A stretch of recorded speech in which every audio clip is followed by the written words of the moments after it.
സർക്കാരിനെതിരെ തലശ്ശേരി അതിരൂപത arch bishop Mar Joseph Pamplany ക്രൈസ്തവ സ്കൂൾ മാനേജ്മെന്റുകളോട് വിവേചനം കാണിക്കുന്നുവെന്ന് പാംബ്ലാനി കുറ്റപ്പെടുത്തി. എയ്ഡഡ് സ്കൂളുകളെ മാഫിയ ഗണത്തിൽപ്പെടുത്തി സർക്കാർ പെരുമാറുന്നുവെന്നും സർക്കാർ കാണിക്കുന്നത് നെറികേടാണെന്നും ആർച്ച് ബിഷപ്പ് രൂക്ഷഭാഷയിൽ വിമർശിച്ചു. തിരുവനന്തപുരം സെന്റ് സേവ്യേഴ്സ് കോളേജിലെ 2ാം വർഷ ബിരുദ വിദ്യാർത്ഥി ആത്മഹത്യ ചെയ്തു. ചിറയൻകീഴ് സ്വദേശിയായ അനഘ സുരേഷാണ് ജീവനൊടുക്കിയത്. അധ്യാപകരുടെ പീഡനമാണ് ആത്മഹത്യയ്ക്കു കാരണമെന്ന് SFI ആരോപിച്ചു. കോളേജിൽ നടക്കുന്ന സെമിനാറിൽ പങ്കെടുക്കാൻ ബുദ്ധിമുട്ടാണെന്ന് ആത്മഹത്യക്കുറിപ്പിലുണ്ട്.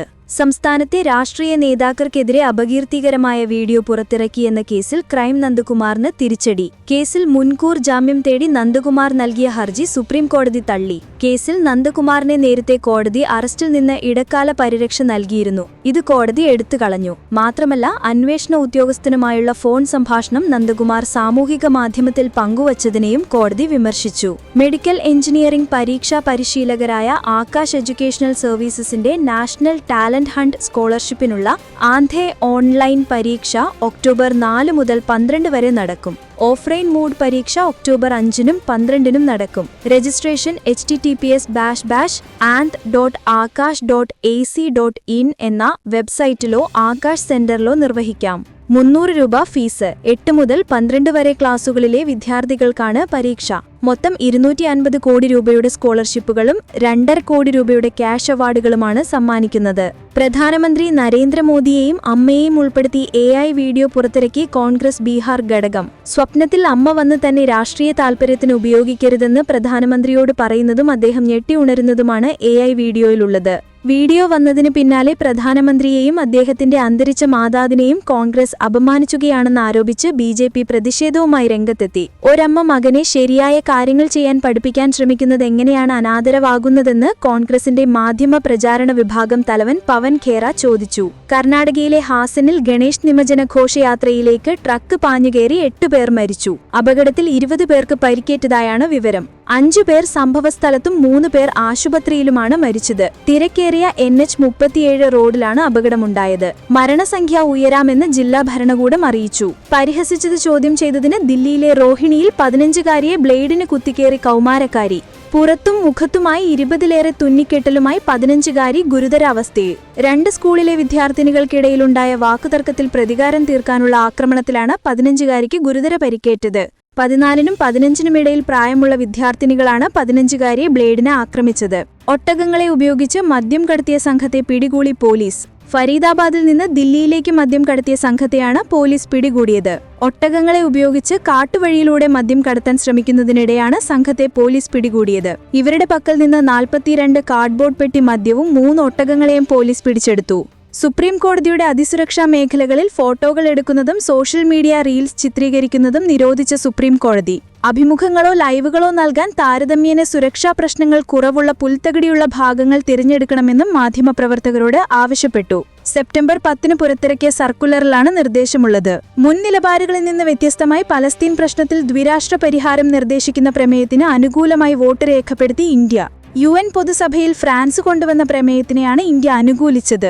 ദ്വിരാഷ്ട്ര പരിഹാരം നടപ്പിലാക്കുക വഴി പലസ്തീൻ പ്രശ്നം പരിഹരിക്കാമെന്ന ന്യൂയോർക്ക് പ്രഖ്യാപനത്തെ അംഗീകരിക്കുന്ന പ്രമേയമാണ് ഫ്രാൻസ് പൊതുസഭയിൽ അവതരിപ്പിച്ചത്.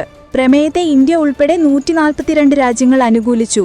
എന്നാൽ ഇസ്രയേൽ, അമേരിക്ക, അർജന്റീന, ഹംഗറി തുടങ്ങിയ 10 രാജ്യങ്ങൾ പ്രമേയത്തെ എതിർത്തു. അടുത്ത കാലത്തായി UN പൊതുസഭയിൽ ഗാസ വിഷയം വോട്ടിന് വരുമ്പോൾ വിട്ടുനിൽക്കുന്ന സമീപനമായിരുന്നു ഇന്ത്യ സ്വീകരിച്ചിരുന്നത്.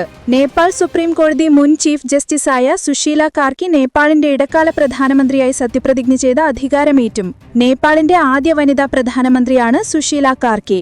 രാജ്യത്ത് ചീഫ് ജസ്റ്റിസ് പദവിയിലെത്തിയ ആദ്യ വനിത കൂടിയാണ് സുശീല കാർക്കി. ഇന്നലെ രാത്രി 9 മണിക്കായിരുന്നു സത്യപ്രതിജ്ഞ. 34 പേരുടെ മരണത്തിനും ആയിരക്കണക്കിന് ആളുകൾക്ക് പരിക്കേൽക്കാനുമിടയായ അക്രമാസക്തമായ കലാപത്തിന് പിന്നാലെയാണ് നേപ്പാളിൽ പ്രധാനപ്പെട്ട രാഷ്ട്രീയ നീക്കമുണ്ടായത്. സാമൂഹിക മാധ്യമങ്ങൾ നിരോധിച്ചതോടെയാണ് നേപ്പാളിൽ ജൻസീകൾ തരുവിലിറങ്ങിയത്. നേപ്പാളിൽ അശാന്തി തുടരുന്നതിനിടെ ആന്ധ്രാപ്രദേശിൽ നിന്നുള്ള തീർത്ഥാടകരുടെ ബസ് കാഠ്മണ്ഡുവിനടുത്ത് അക്രമികൾ തകർത്തും കൊള്ളയടിച്ചു. വ്യാഴാഴ്ചയാണ് സംഭവം. അപകടത്തിൽ നിരവധി പേർക്ക് പരിക്കേറ്റു. കാഠ്മണ്ഡുവിലെ പശുപതിനാഥ ക്ഷേത്ര ദർശനം കഴിഞ്ഞ് മടങ്ങി വരികയായിരുന്ന തീർത്ഥാടകർ സഞ്ചരിച്ചിരുന്ന UP രജിസ്ട്രേഷൻ നമ്പർ ബസ്സാണ് ആക്രമണത്തിനിരയായതെന്ന് പോലീസ് പറഞ്ഞു. അമേരിക്കൻ വലതുപക്ഷ രാഷ്ട്രീയ പ്രവർത്തകനായ ചാർലി കിർക്കിനെ വെടിവെച്ച് കൊലപ്പെടുത്തിയ അക്രമി പിടികൂടിയെന്ന് ഡൊണാൾഡ് ട്രംപ് പറഞ്ഞു. അക്രമിയെ അറിയുന്നവർ തന്നെയാണ് ഇയാളെ പിടികൂടാൻ സഹായിച്ചതെന്നാണ് ട്രംപ് വിശദമാക്കിയത്. കൊലപാതകത്തിന് കാരണം എന്താണെന്ന് അറിയാനുള്ള അന്വേഷണം പുരോഗമിക്കുന്നുവെന്നും ട്രംപ് വിശദമാക്കി. അമേരിക്കൻ വലതുപക്ഷ രാഷ്ട്രീയ പ്രവർത്തകനായ ചാർലി കിർക്ക് വെടിയേറ്റ് കൊലപ്പെട്ട സംഭവത്തിൽ അറസ്റ്റിലായത് 22-കാരൻ ടെയ്ലർ റോബിൻസനാണ്. കൊലപാതകത്തിന് ശേഷം ടെയ്ലർ റോബിൻസൺ പോലീസ് സ്റ്റേഷനിൽ ബന്ധുവിനൊപ്പം വെട്ടി കീഴടങ്ങിയിരുന്നു. അടുത്തിടെയായി ചാർലി കിർക്ക് പറയുന്നത് വെറുപ്പും വിദ്വേഷവുമാണെന്ന് 22-കാരൻ ബന്ധുവിനോട് പറഞ്ഞിരുന്നുവെന്നാണ് അന്തർദേശീയ മാധ്യമങ്ങൾ റിപ്പോർട്ട് ചെയ്യുന്നത്. ഖത്തറിൽ ഇസ്രയേൽ നടത്തിയ ആക്രമണത്തിന്റെ കൂടുതൽ വിവരങ്ങൾ പുറത്തുവന്നു. ഹമാസിന്റെ ഉന്നത നേതാക്കൾ ദോഹയിലെത്തുന്ന കാര്യം ഉറപ്പാക്കിയ ശേഷമാണ് ഇസ്രയേൽ ആക്രമണം നടത്തിയത്. നീക്കം സംബന്ധിച്ച് അമേരിക്കയ്ക്ക് നേരത്തെ വിവരം ലഭിക്കാതിരിക്കാൻ ഇസ്രയേൽ പ്രത്യേകം ശ്രദ്ധിച്ചിരുന്നു. ഖത്തറിന് മുകളിൽ ആക്രമണം നടത്തുന്നതിനായി 2 മാസത്തിലധികമായി ഇസ്രയേൽ സൈനിക നടപടികൾ ആസൂത്രണം ചെയ്തു വന്നിരുന്നുവെന്നും CNN പുറത്തുവിട്ട റിപ്പോർട്ടിൽ പറയുന്നു. ഗാസയിൽ ഇസ്രയേൽ ആക്രമണങ്ങളിൽ 59 പലസ്തീനികൾ കൂടി കൊല്ലപ്പെട്ടു. ഒഴിഞ്ഞുപോകാൻ ആവശ്യപ്പെടുന്ന ലഘുലേഖകൾ ഇസ്രയേൽ വിമാനങ്ങൾ വിതറുന്നുണ്ടെങ്കിലും ഭൂരിപക്ഷവും ഇപ്പോഴും ഗാസ സിറ്റിയിൽ തന്നെ തുടരുകയാണ്. അഭയാർത്ഥികളാൽ നിറഞ്ഞുകവിഞ്ഞ തെക്കൻ ഗാസയിലെ അൽ മവാസിയിലേക്ക് പോയിട്ട് കാര്യമില്ലാത്തതിനാൽ മറ്റു വഴിയില്ലാതെ ഗാസ സിറ്റിയിൽ തന്നെ തുടരുന്നു. ഏഷ്യ കപ്പ് ക്രിക്കറ്റിൽ ഒമാനിനെതിരെ പാകിസ്ഥാന് 93 റൺസിന്റെ വമ്പൻ വിജയം. ടോസ് നേടി ആദ്യം ബാറ്റ് ചെയ്ത പാകിസ്ഥാൻ 7 വിക്കറ്റ് നഷ്ടത്തിൽ 160 റൺസ് എടുത്തു. മറുപടി ബാറ്റിംഗിനിറങ്ങിയ ഒമാൻ 16.4 ഓവറിൽ 67 റൺസിന് ഓൾ ഔട്ടായി. രാജ്യത്ത് പണപ്പെരുപ്പ് നിരക്ക് ഉയർന്നു. ഓഗസ്റ്റിൽ ചില്ലറ വിലയെ അടിസ്ഥാനമാക്കിയുള്ള പണപ്പെരുപ്പ് നിരക്കിൽ നേർത്ത വർധനമാണ് രേഖപ്പെടുത്തിയത്. 2.07% പണപ്പെരുപ്പ് നിരക്ക് ഉയർന്നത്.